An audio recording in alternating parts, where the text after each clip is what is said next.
Chapter 11. A halt was called. It was time. Cauchon was losing ground in the fight.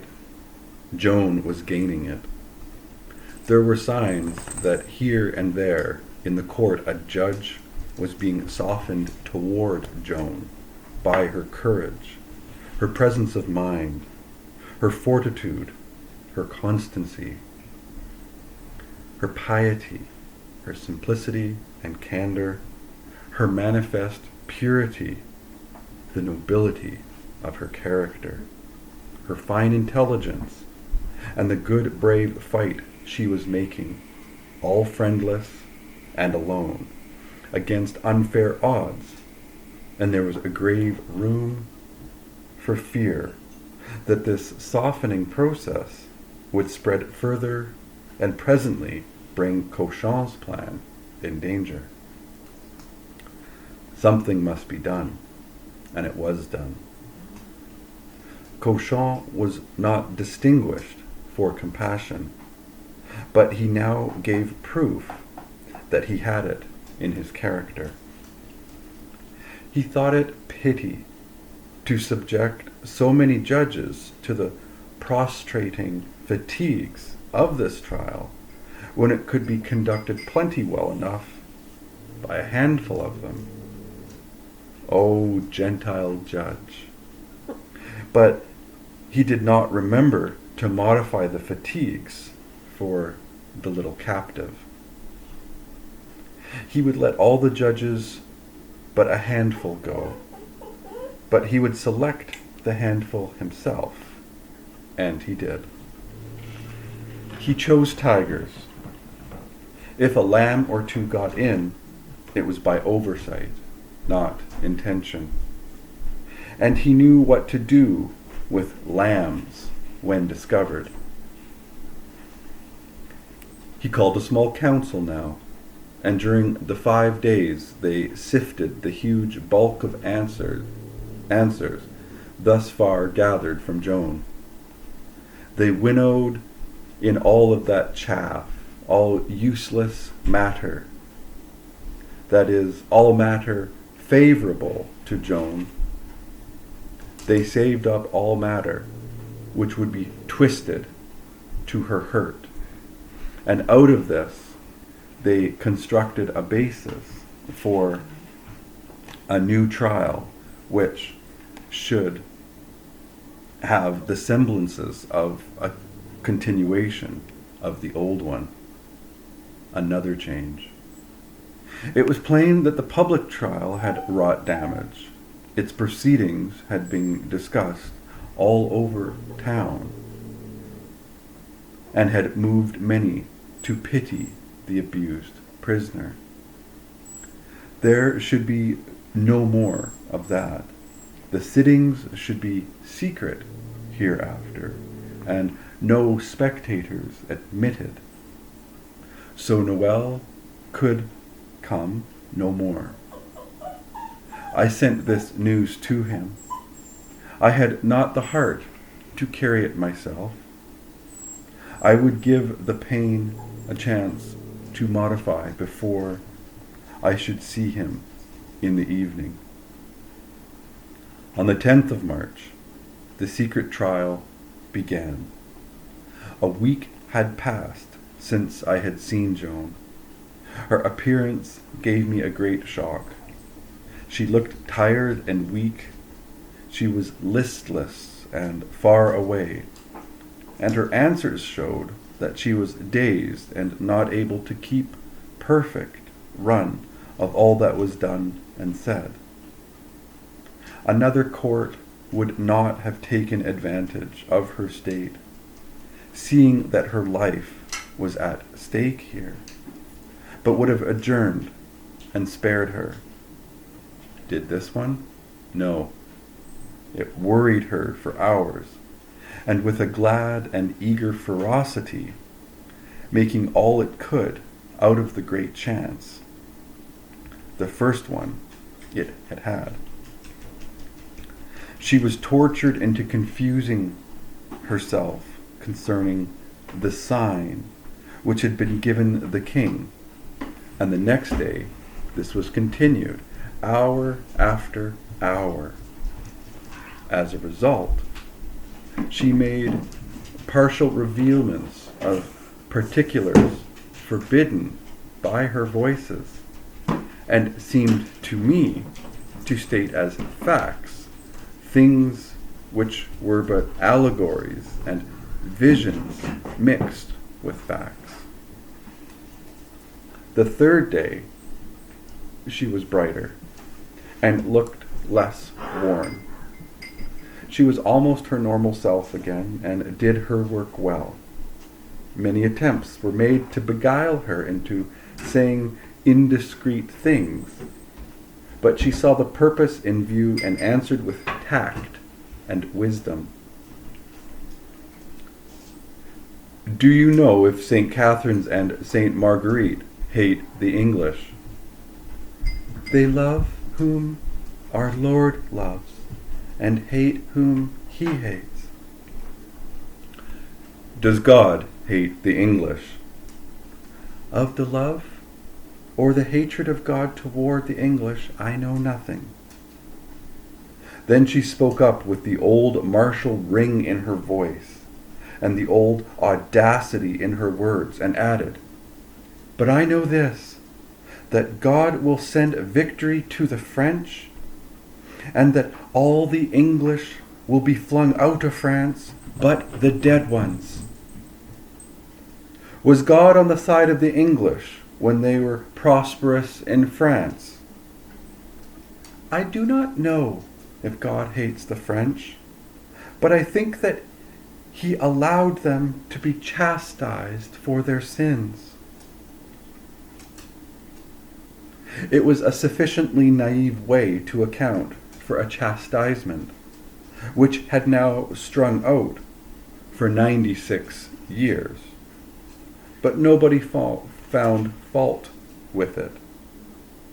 There was nobody there who would not punish a sinner 96 years if he could, nor anybody there who would ever dream of such a thing as the Lord's being any shade less stringent than men. Have you ever embraced St. Margaret and St. Catherine? Yes, both of them. The evil face of Cauchon betrayed satisfaction when she said that. When you hung garland upon l'arbre fait du Bourlemont, did you do it in honor of your apparitions? No. Satisfaction again. No doubt Cauchon would take it for granted that she hung them there out of sinful love for the fairies.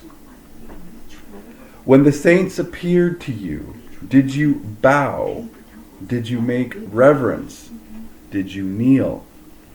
Yes, I did them the most honor and the most reverence that I could. A good point for Cauchon.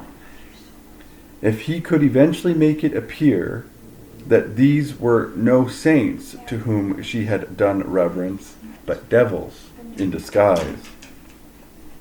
Now there was the matter of Joan's keeping her supernatural commerce a secret from her parents. Much might be made of that. In fact, particular emphasis had been given to it.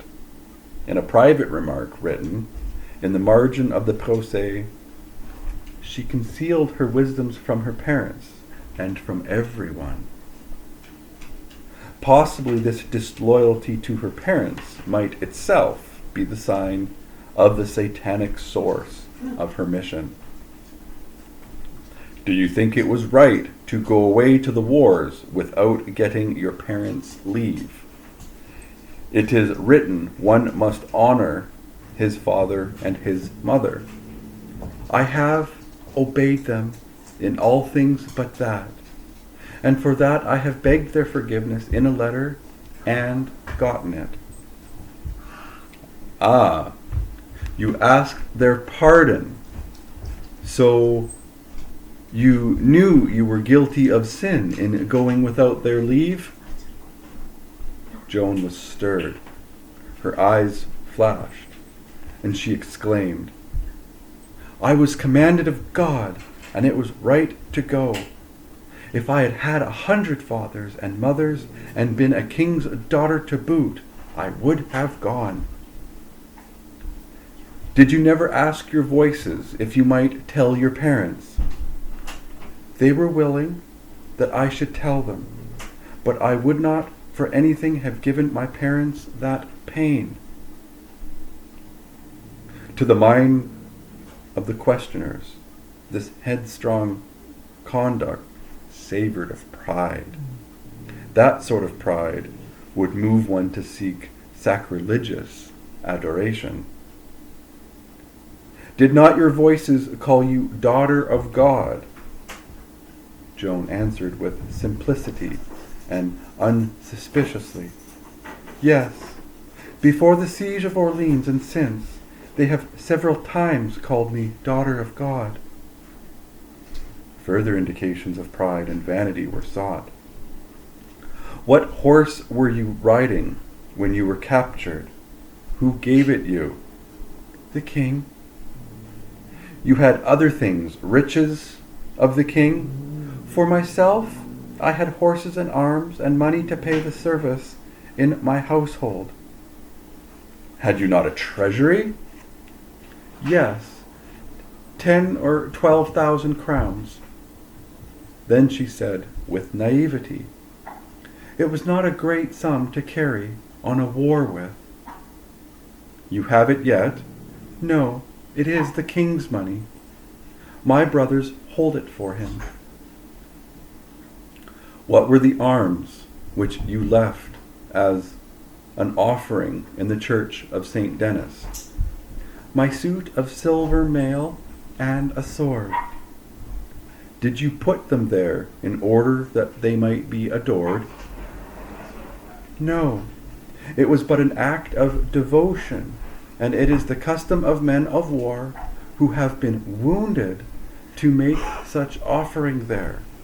It had been wounded, I had been wounded before Paris." Nothing appealed to those stony hearts, but those dull imaginations, not even this pretty picture, so simply drawn, of the wounded girl soldier hanging her toy harness there in curious companionship with the grim and dusty iron mail of the historic defenders of France. No, there was nothing in it for them, nothing, unless evil and injury for that innocent creature could be gotten out of it somehow.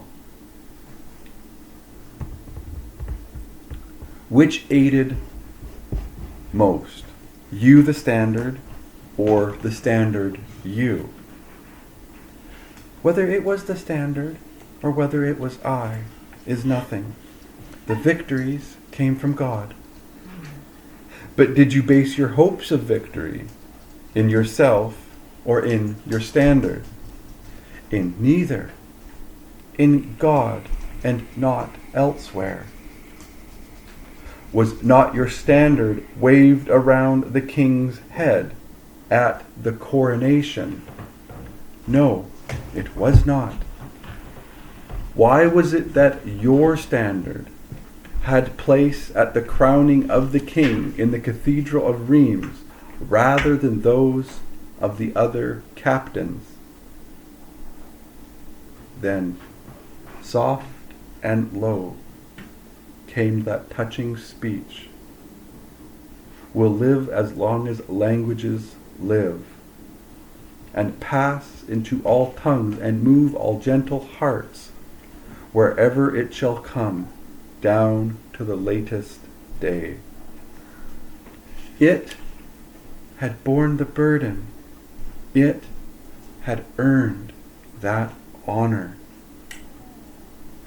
How simple it was, and how beautiful, and how it beggars the studied eloquence of the masters of oratory. Eloquence was a native gift of Joan of Arc. It came from her lips without effort and without preparation. Her words were as sublime as her deeds, as sublime as her character. They had their source in a great heart and were coined in a great brain.